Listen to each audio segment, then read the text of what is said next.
Yeah, thanks for being. How are you? Good to see you. Good show. We had fun. We had fun. We had our moments. I have to say. Yeah, but it was good. And it was. So I look forward to working with you in Parliament. Yeah, thanks very much. As you know, it was never personal. It was always about the campaign. Yeah. Absolutely. No. Well, you enjoy your night. Yeah. Thank you very much. I bet you did too. Saturday's by-election in Mount Albert was a landslide for Labor's David Shearer. Although the polls put him ahead, the actual result was even stronger for David Shearer. For Nationals, Melissa Lee and the Greens, Russell Norman, the final result would have been a big disappointment. So now it's Monday, and David Shearer is a new MP. He joins me, along with political commentator Matthew Hooton. Well done, David. Congratulations. Thank you very much, Duncan. Now, you say you want to make a difference in Mount Albert and around New Zealand, but they've had a Prime Minister there for the last 9 years. If they couldn't make a difference there after 9 years, what do you intend to do? Well, I think one of the key issues that came out during the election was the public transport system, and one of the things that I wanted to do was to push the government forward on electrifying the railway.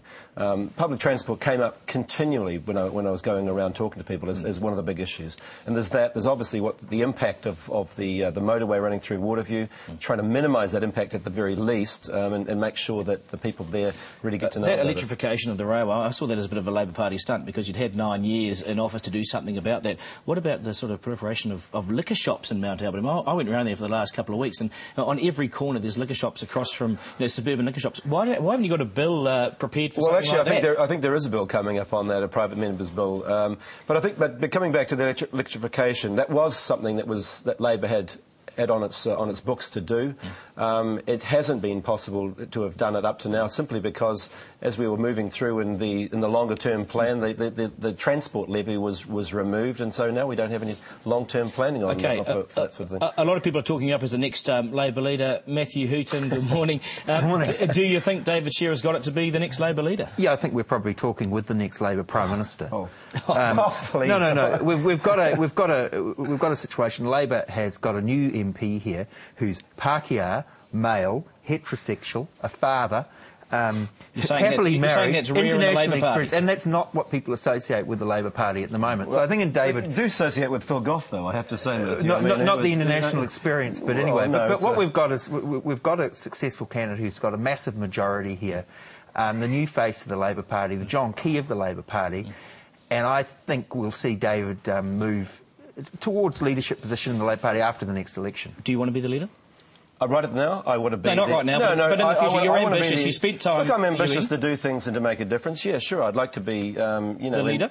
No, not the leader. We've got a great leader at the moment, seriously. I mean, and I think Phil Goff in this election deserves an enormous amount of credit. I think right. No, I think he does, because this... But seriously, Matthew, I mean, if this election had gone a different way, there would have been people talking about Phil Goff and casting dispersions on it. The fact that it went very well, and he was behind a lot of that, hasn't really... Look, Phil Goff had a huge triumph on Saturday night. There's absolutely he secured his leadership of the Labor Party. He faced down the Tizards, Brian Edwards, all the Helen Clark network to bring in his man from Baghdad as the candidate. Now, Phil Goff, if it hadn't been for his disgraceful behaviour over the last few weeks over the Richard Worth affair, we would all be talking about Phil Goff being on his way to the Prime Minister. What about John Key? Is this a loss for John Key? Should he have been there on Saturday night? Did he get this wrong by picking Melissa Lee? He should have been there on Saturday night, and if he couldn't have been, at least the deputy or the president of the party, National Party, should have been there. It is a defeat for John Key. If National had done well, it would have been the end of Phil Goff, which is obviously good for National, and they would have been Marion Street as the Labor leader. But he personally chose Melissa Lee, and he has to take some accountability. There needs to be some soul-searching at the senior levels of the National Party about this disaster. OK, well, look, thanks for joining us this morning, gentlemen. Thank you very much, We'll see you in Wellington this week, probably. Yes. Actually, one question I do want to ask you. Are you taking a pay cut to be an MP? I don't even know what my pay is, actually, to be honest. But what normal New Zealander doesn't know what they get paid? It's I know what the allowances and things that were told to me just the other day. Well, it's $131,000 to be an MP. They won't be as good as the UN allowances. I mean, you would have been on twice that. Wouldn't you have been on twice that at the UN, wouldn't you? Yeah, we were paid obviously in US dollars, so it was with the exchange rate and everything, it was a bit more. Yeah. So you're taking a pay cut to come home? Yeah.